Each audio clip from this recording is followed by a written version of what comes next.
ना मेरी थोड़ी सी तबीयत खराब थी तो मैं गई थी डॉक्टर के यहाँ। सामने ना एक शॉप है जहाँ पर बहुत अच्छा पफ मिलता है, तो वहाँ से मैंने पफ खाया। उसके बाद मैं अपने दोस्त के घर चली गई तो उसके वहाँ बना था ये हैदराबादी चिकन, तो मैंने वो खाया। और सब्जी भी थी जो मुझे पता नहीं किस चीज़ की थी क्योंकि मैंने ट्राई नहीं किया।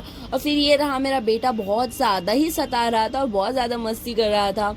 उसके बाद 3-4 बजे के करीब मैं आ गई घर। उसके बाद मैंने बनाया साबूदाने की खीर और अपने बेटे का कपड़ा चेंज किया और फिर उसे सुला दिया। जब वो सो गया तो मैंने सोचा कि मैं भी ले लेती हूँ 10-15 मिनट की नैप, और फिर मैं भी उसके बाजू में ही सो गई।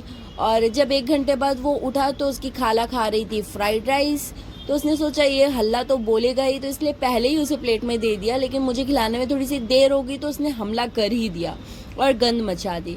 उसके बाद शाम के नाश्ते का टाइम हो रहा था तो मैंने मंगाया था क्रीम पाव, और मैं क्रीम पाव और चाय लेकर बैठ गई।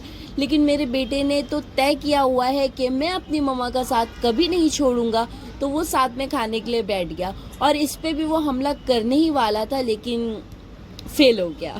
फिर उसके बाद रात के खाने की तैयारी हो रही थी। दाल चावल चढ़ चुका था और रोटी भी बन रही थी।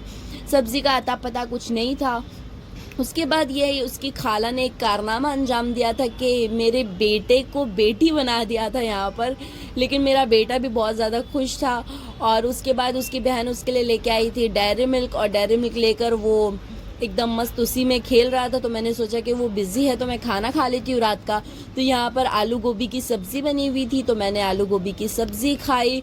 उसके बाद मेरी भाभी ने ना सुबह में एक रेसिपी ट्राई की थी ये ब्रेड से बनाई हुई, तो उसको फ्रिज में रख दिए थे तो ठंडा करने के लिए। अब रात में मैंने सोचा कि लाओ ट्राई करते हैं, तो ये भी बहुत अच्छी बनी थी। That's it for today. मिलते हैं नेक्स्ट व्लॉग में, तब तक के लिए बाय।